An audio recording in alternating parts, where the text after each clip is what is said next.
안녕하세요. 18.5도입니다. 천국보다 아름다운 세계관을 3회에 걸쳐서 이야기하려고 하는데요. 천국과 지옥 이야기를 먼저 해보려고 합니다.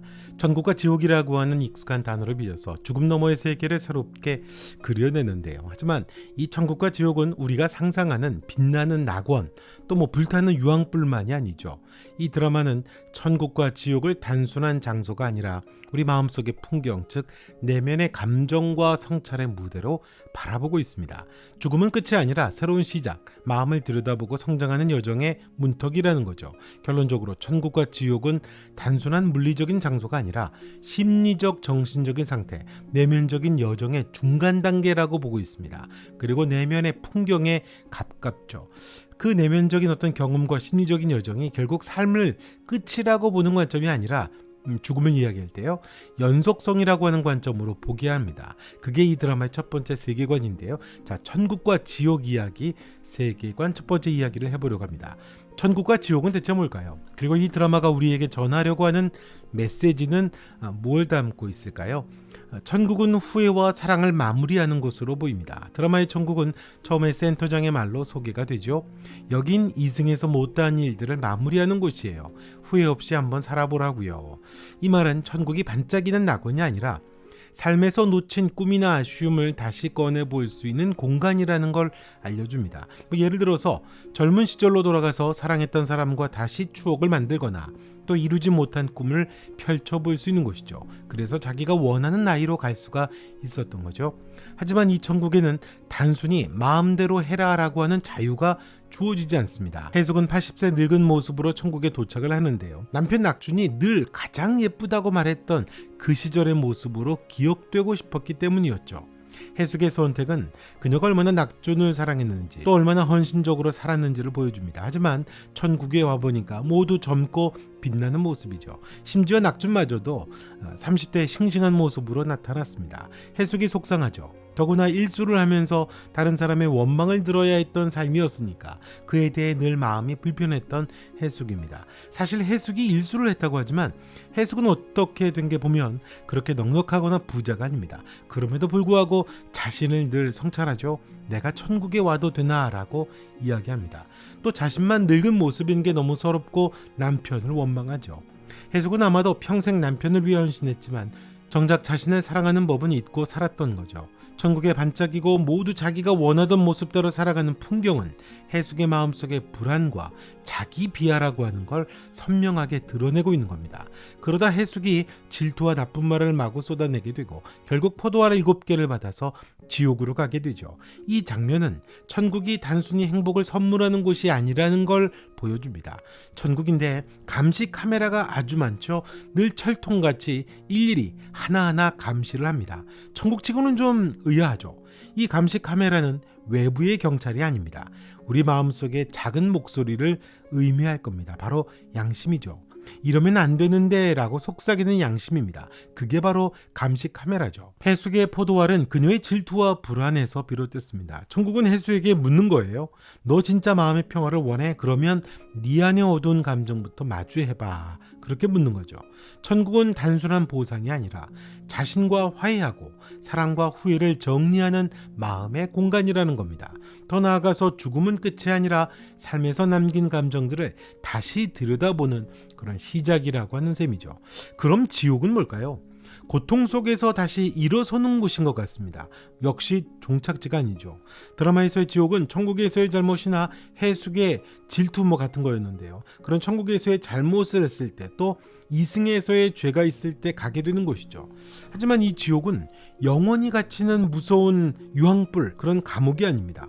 오히려 속죄하고 다시 일어설 기회를 주는 곳이 아닌가 싶죠. 독특합니다. 철진의 에피소드가 이걸 보여줬거든요.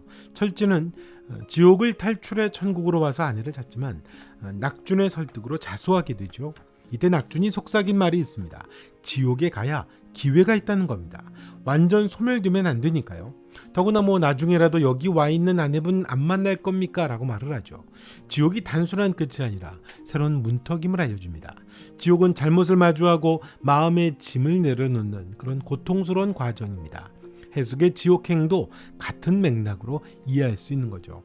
그녀의 질투와 절망은 마음속에 혼란이 터져 나온 겁니다. 하지만 지옥은 그 혼란을 정리하고 새롭게 시작할 기회가 되는 공간이기도 합니다. 이 드라마의 지옥은 불타는 고통의 이미지가 아닌 거예요. 자신의 잘못을 끝없이 되새기는 내면의 공간입니다.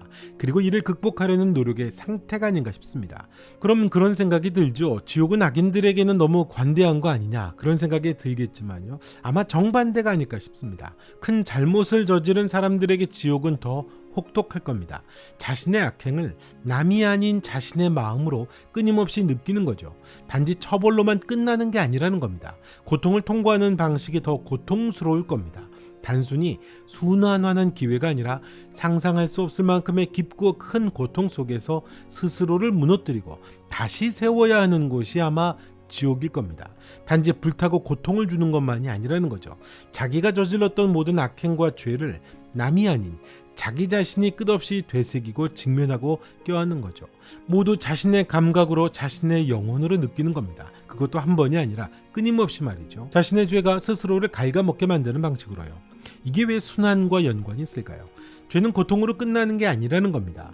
스스로 자각하고 뼛속 깊이 참여하고 다시는 악을 되풀이하지 않을 영혼으로 그렇게 변할 때만 의미가 있다는 거죠. 단지 형벌이 아니라 자기 죄를 알아야 하고 반드시 스스로 무너져야 하고 다시는 그렇게 살지 않겠다고 하는 어떤 마음, 심연의 다짐을 만들어야 하는 겁니다. 그 과정이 없으면 지옥은 영원히 끝나지 않을 겁니다. 아주 중요한 거죠. 진짜 무서운 벌은 남이 나에게 가하는 게 아닙니다. 내가 나 자신에게 내리는 것이라는 사실이죠. 여기에 해숙이 지옥에 간 중요한 의미가 있는 것 같습니다. 그건 세계관 다음 편에서 다뤄보고요. 아무튼 상상만 해도 참 무서운 고통이죠. 자신의 잘못이 자신을 갉아먹는 방식으로 책임을 묻는 겁니다. 하지만 이 드라마는 고통이 끝이 아니라고 말하는 거죠. 물론 이건 어디까지나 철진에게 했던 낙준의 말과 또 지옥으로 가게 되는 해숙, 천국의 의미와 대조를 해보면서 뇌피셜 해본 거고요. 자, 순환이라고 하는 말을 했는데요. 삶의 연속성이겠죠. 특이하죠. 천국에서 지옥도 가고 지옥에 있던 사람이 천국에 오기도 했습니다. 나중에 다시 만나기도 한다고 얘기합니다. 순환이죠. 이 순환은 우리 마음이 끊임없이 변하고 성장한다는 걸 보여줍니다. 낙준의 또 다른 대사, 나중에라도 여기 와 있는 아내분을 안 만날 거예요 라고 몰래 속삭이잖아요. 이게 순환의 핵심을 찌릅니다. 나중은 뭐 단순한 시간이 아니라 마음이 바뀌고 성찰이 깊어지는 순간을 뜻하는 게 아닌가 싶은데요. 천국과 지옥은 영원한 보상이나 벌이 아니라 더 나은 나로 나아가는 중간다리라고 하는 걸 이 드라마가 말하는 겁니다. 여기서 중요한 세계관이 또 나오는데 그게 바로 인연 같습니다. 인연 역시도 세계관 다음 편에서 다루겠지만요. 인연은 그냥 스쳐 지나가는 만남이 아닙니다. 우리 마음을 비추는 거울이자 천국과 지옥을 오고 가게 하는 열쇠가 되죠. 해숙의 경우에는 양어머니의 사랑이 그녀의 따뜻한 마음의 뿌리가 됐죠. 천국에서 이 사랑을 떠올리면서 해숙은 자신의 삶을 다시 이해하게 됩니다. 낙준과의 갈등도 인연의 일부겠죠. 그녀의 질투와 불안, 그게 낙준과의 사랑에서 비롯됐지만 이 갈등이 그녀를 성장시키는 계기가 될 겁니다. 인연은 우리를 아프게도 또 웃게도 하면서 마음으로 움직이는 힘이라는 거죠. 이 드라마는 삶의 본질을 불완전함 속에서 서로를 위해 살아가는 과정에 있다라고 말하고 있는 것 같습니다. 순환은 그래서 아주 중요한 의미를 담고 있는데요. 이 드라마는 죽음을 단순한 끝이 아니라 새로운 시작, 더 큰 차원으로 나아가는 여정으로 그리고 있습니다. 천국과 지옥은 이 여정의 무대죠. 해숙의 이야기는 과거, 현재, 미래를 연결하면서 이 메시지를 전하고 있는 겁니다. 과거에는 양어머니의 사랑이 해숙의 따뜻함을 키웠고 천국에서 이 사랑을 떠올리면서 그녀는 자신의 삶을 돌아보게 되죠. 현재는 낙준과의 갈등, 질투, 자기 비하로 가득 차 있습니다. 이건 천국이 완벽한 낙원이 아니라 우리 마음속 갈등이 그대로 드러나는 곳임을 보여주는 거죠.